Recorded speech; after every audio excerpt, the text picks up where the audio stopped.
Students, চলে এসো। আজকে আমরা শিখব যে আগের দিন যেমন আমরা পড়েছিলাম চৌম্বক ক্ষেত্রে আধান গতিশীল হলে কি অবস্থার সৃষ্টি হয় এবং সেখানে আধানটার ওপর কত বল ক্রিয়াশীল হয়।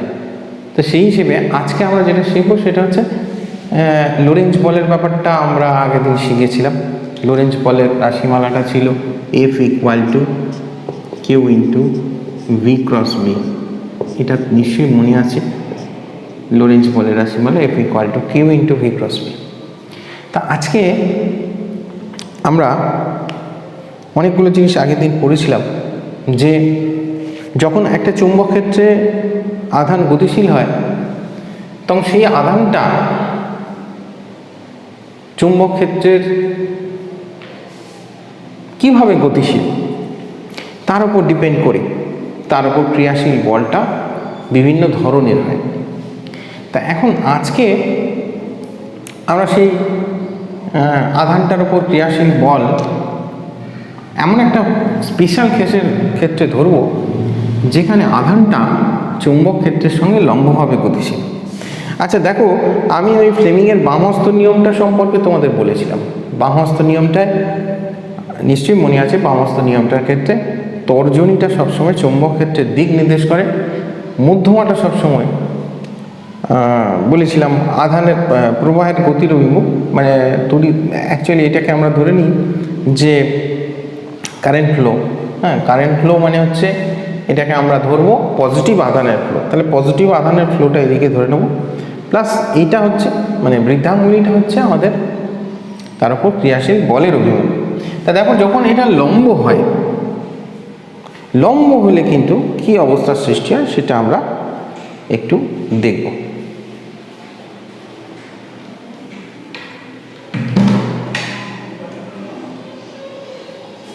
চলো দেখি লম্ব হলে কি ঘটনার সৃষ্টি হয়।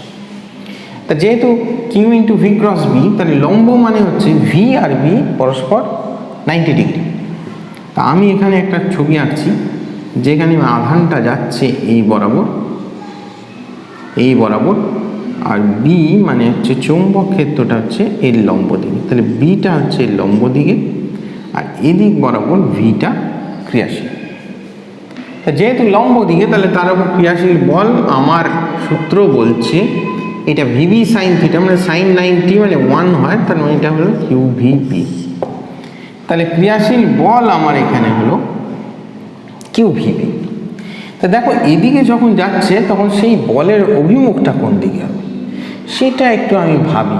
আমি যদি এই তর্জনীটা এই বরাবর রাখি, মানে চৌম্বক ক্ষেত্রের দিক, আর এই মধ্যমাটা এই V এর দিক বরাবর রাখি, তাহলে আমাদের যে বৃদ্ধাঙ্গুলিটা আছে সেটা এদিকে ক্রিয়াশীল। তার মানে আধানটা যে এই বরাবর যাচ্ছিল সেটা এই বরাবর যেতে গিয়ে একটা বল অনুভব করবে। সেটা কোন দিকে, এটাকে আমি একটু এইভাবে দেখাচ্ছি। ক্রিয়াশীল বলটা এইভাবে একটা বল অনুভব করবে।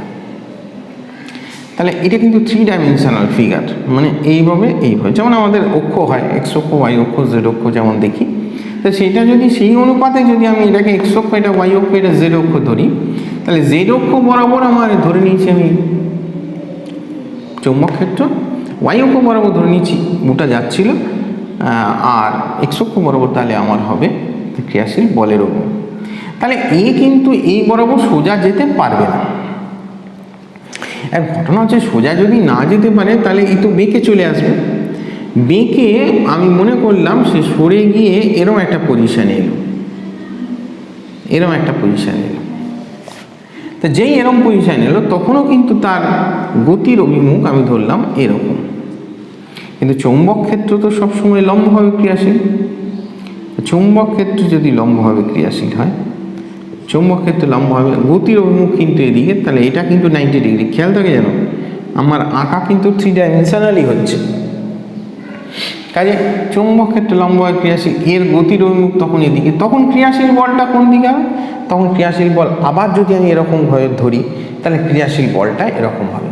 তাহলে এরকমভাবে মানে হচ্ছে আমাদের জাস্ট এই বরাবর ক্রিয়াশীল বল হবে। তাহলে সে আর সোজা যেতে পারবে না, আবার ঘুরে আসবে। আবার ঘুরে এই পজিশানে এলো। তখন আবার যদি আমি এই ধরনের ছবি আঁকি তাহলে সেক্ষেত্রেও কিন্তু এই বরাবর তার গতিরৈমুখ, এই হচ্ছে তার চৌম্বক ক্ষেত্র, আর এই হচ্ছে ক্রিয়াশীল বলের অভিমুখ।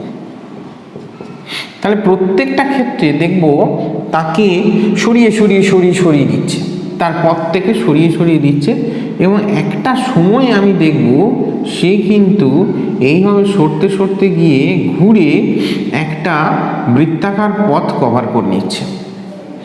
তা আমি যদি এরকম একটা ছবিকে দেখাই তাহলে দেখতে পাচ্ছি যে চুম্বক ক্ষেত্রে যখন সে গতিশীল হচ্ছে, লম্বভাবে ঢুকছে, তখন সে লম্বভাবে ঢোকার সঙ্গে সঙ্গে সে বাঁকতে আরম্ভ করছে, এবং প্রতি মুহূর্তে সে বাঁকতে বাঁকতে বাঁকতে বাঁকতে এমন একটা ঘটনার সৃষ্টি হচ্ছে। এই যে ফোর্সগুলো আমি অ্যারো দিয়ে দেখাচ্ছি, অবভিয়াসলি এই ফোর্সগুলো একটা সেন্টারের দিকে ক্রিয়াশীল। কিন্তু এই ফোর্সগুলো যে কোনো জায়গায় থাকুক না কেন, তার সেই ফোর্সটা কিন্তু একটা সেন্টারের দিকে ক্রিয়াশীল হবে। এই সেন্টারটাকে ধরে সে আধানটা চারদিকে ঘুরতে আরম্ভ করেছে। জাস্ট এটা হচ্ছে এর থিওরি। এবার আমি আসবো এর ক্যালকুলেশন। চলো দেখি। তা ক্যালকুলেশন শুরু করতে গিয়ে প্রথমে আমি যেটা আগেই জেনেছি, যে আমি বুঝতে পারলাম যে এই আধানটা তাহলে একটা বৃত্তাকার পথে ঘুরবে, এবং এই আধানটার উপর ক্রিয়াশীল বল হচ্ছে F = QVB, আধানটার উপর ক্রিয়াশীল বল। কিন্তু একটা জিনিস লক্ষ্য করো, আমরা যখন আবর্ত গতিবিজ্ঞান পড়েছি তখন আমরা জেনেছি যে একটা বৃত্তাকার পথে ঘুরতে গেলে তার কেন্দ্রের দিকে সবসময় একটা ফোর্স কাজ করে, বা কেন্দ্র থেকে তার যে ফোর্সটাই কাজ করুক না কেন সেটাকে ব্যালেন্স করার জন্য সবসময় অভিকেন্দ্র অপকেন্দ্র বলের একটা ব্যাপার ওখানে আছে। তা আমি এখানে যেহেতু অভিকেন্দ্র অপকেন্দ্র বলের রাশিমালাটা আমরা যেহেতু পড়ে এসেছি, নিশ্চয়ই জানি আমরা mv²/r অভিকেন্দ্র অপকেন্দ্র বলের রাশিমালা, বা m⍵²r। তা সেখানে যদি আমি এই জিনিসটাকে মাথায় রাখি তাহলে আমার এখানে ক্রিয়াশীল বল F = QVB, ক্রিয়াশীল বলটা কোন দিকে বললাম? সেন্টারের দিকে। তাহলে সেই বলটাকে বৃত্তাকার পথে ঘোরার জন্য ব্যালেন্স করবে কে? না ওই সেই অভিকেন্দ্র বলের প্রতিক্রিয়া বল। তাহলে আমরা লিখতে পারি যখন সেটা ব্যালেন্সড কন্ডিশনে আছে, মানে যখন সেটা বৃত্তাকার পথে ঘুরতে থাকছে, সেই অবস্থায় mv²/r = QVB। তো mv²/r = QVB কোন কন্ডিশনে? যে কন্ডিশনে সেটা বৃত্তাকার পথে ঘুরছে।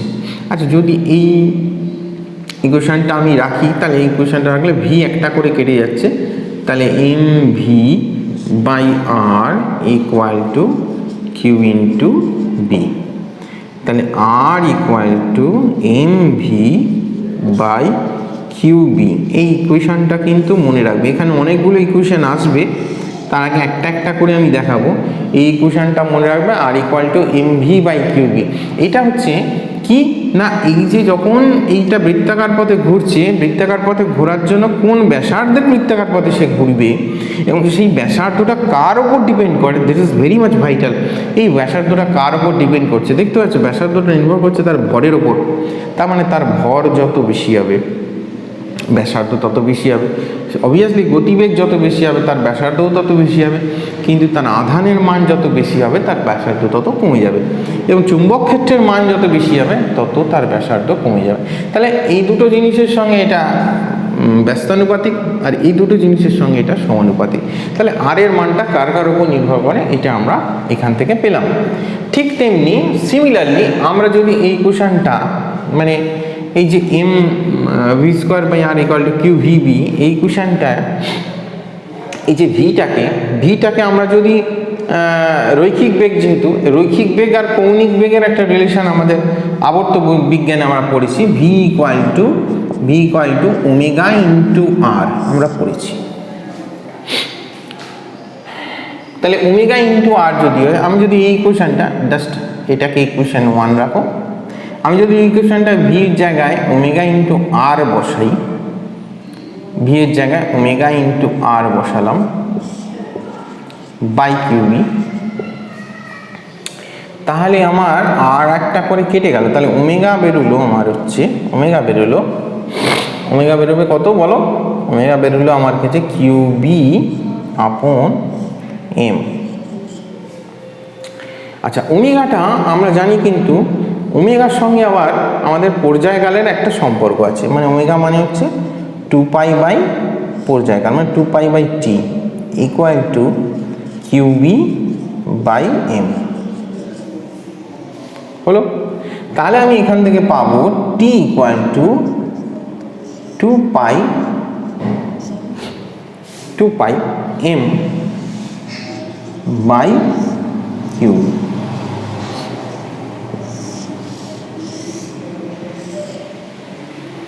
তাহলে আমি t ইকুয়াল টু পেলাম 2πm/কিউ।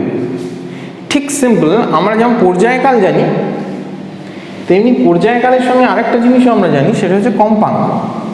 কম্পাঙ্ক n হচ্ছে 1/t।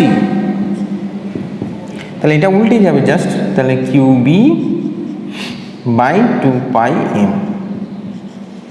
তাই সাইক্লোট্রন সাইক্লোট্রন চলে আসছি কেন, সাইক্লোট্রনের ব্যাপার তো বললামই না।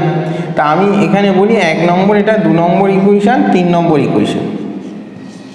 তা এই যে 3টে ইকুয়েশন আমরা পেলাম, এখানে লাস্ট ইকুয়েশনটা যে কম্পাঙ্ক পেলাম, কার কম্পাঙ্ক? যে আধানটা ঘুরছে একটা বৃত্তাকার পথে, সেই বৃত্তাকার পথে আধানটা ঘোরার জন্য তার পর্যায়কাল এবং তার কম্পাঙ্ক আমরা পেলাম। এই কম্পাঙ্কের একটা নাম আছে, এই কম্পাঙ্কটা কি আমরা বলি সাইক্লোট্রন কম্পাঙ্ক। সাইক্লোট্রন কম্পাঙ্ক। এখন ঘটনা হচ্ছে, অনেকে বলবে এরকম একটা অদ্ভুত নাম দিল কেন, সাইক্লোট্রন কম্পাঙ্ক নাম দিল কেন? আসলে ব্যাপারটা হচ্ছে, সাইক্লোট্রন একটা যন্ত্রের নাম, যে যন্ত্রে আধানকে ত্বরান্বিত করা হয়, মানে আধানকে গতিশীল করা হয়। হাই স্পিডে একটা আধান যে স্পিডে চলছিল তার থেকে তাকে বেশি স্পিড দেওয়া হয়, একটা যন্ত্র। এই যন্ত্র কি কাজ লাগে সেটা আমরা পরে পড়ব, কি কাজে লাগে। তা এখন এই যে আধানটা, এই যে সেই যন্ত্রে আধানটা, যেহেতু সেটা আধানের ত্বরান্বিত করার যন্ত্র, সেই যন্ত্রের নাম সাইক্লোট্রন। তার নাম অনুসারে এখানে, সেই যন্ত্রের নাম অনুসারে এখানে একটা আধানের, যে আধানটা বৃত্তাকার পথে ঘুরছে তার কম্পাঙ্ক নির্ণয়ের জন্য যেহেতু আমরা বার করছি, সেই কম্পাঙ্কটাকে আমরা নাম দিচ্ছি তার সাইক্লোট্রন কম্পাঙ্ক। তার সাইক্লোট্রন কম্পাঙ্ক হয়ে গেল কিউবি/2πm। আর মনে রাখবে রেডিয়াসটা হয়ে গেল r ইকুয়াল টু mv/কিউবি। ওকে, নেক্সট পার্টে চলে আসি।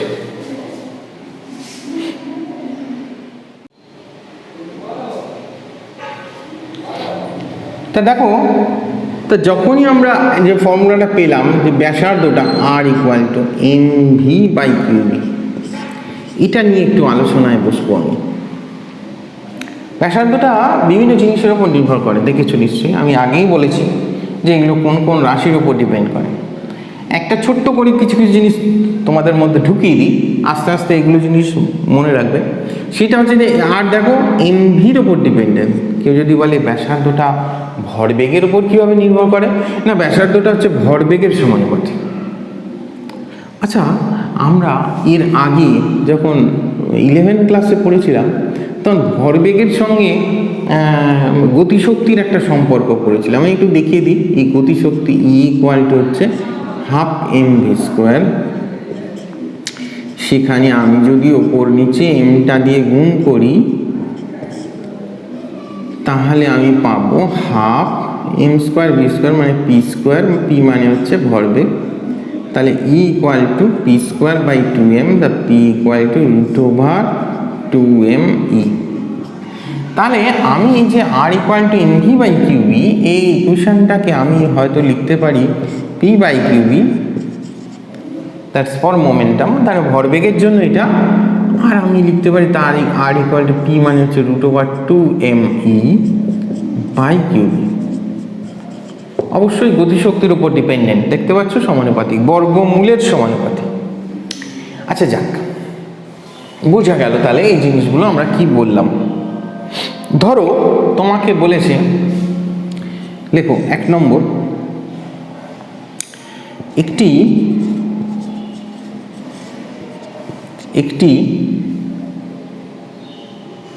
আলফা কণা এবং একটি প্রোটন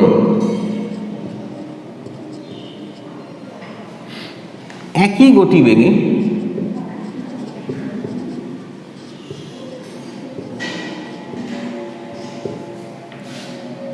একই চৌম্বক ক্ষেত্রে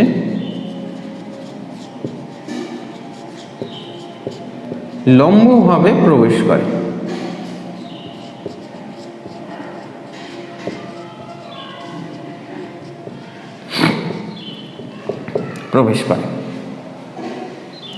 তাদের গতিপথের গতিপথটা কীরকম হবে না, বৃত্তাকারী হবে। তাদের গতিপথের ব্যাসার্ধের অনুপাত নির্ণয় করো।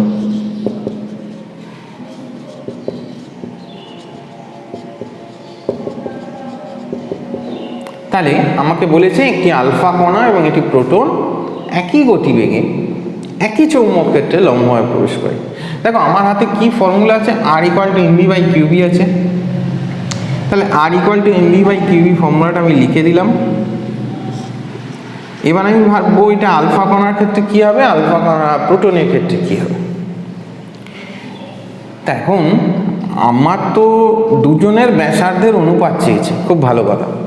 আলফা কণাটাও বৃত্তাকার পথে ঘুরবে, প্রোটনটাও বৃত্তাকার পথে ঘুরবে, কিন্তু কার ভর কত তো আমাকে বলে দেয়নি।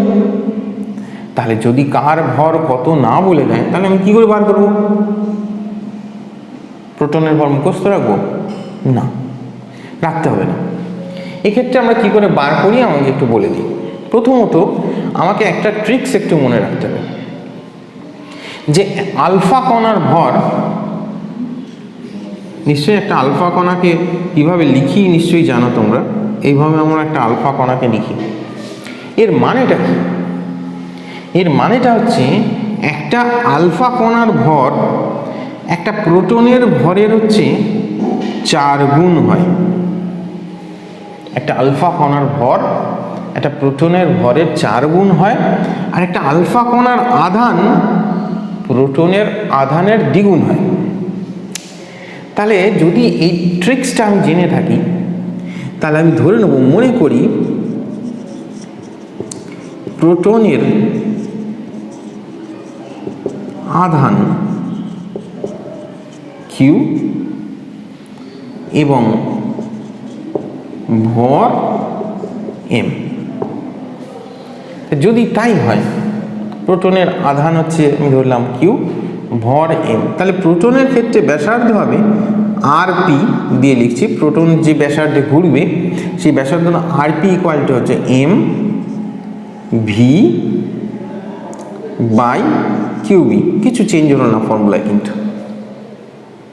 ঠিক তেমনি আলফা কণার ক্ষেত্রে আলফা কণার ভর কত হবে?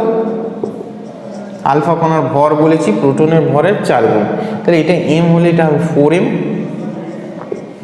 আর আধানটা কি হবে না, প্রোটনের আধানের দ্বিগুণ, তাহলে আধান হবে 2q। তাহলে আলফা কণার ভর বলে দিলাম, আলফা কণার আধান বলে দিলাম। তাহলে আলফা কণার ব্যাসার্ধ কত হবে? এম। এর জায়গায় এখানে আমি কত বসাবো না, 4m বসাবো। ভি একই গতিবেগে প্রবেশ করছে, দেখো এটাও ভি আছে, একই গতিবেগে প্রবেশ করছে, তাহলে এটা ভি এর জায়গায় ভি হবে।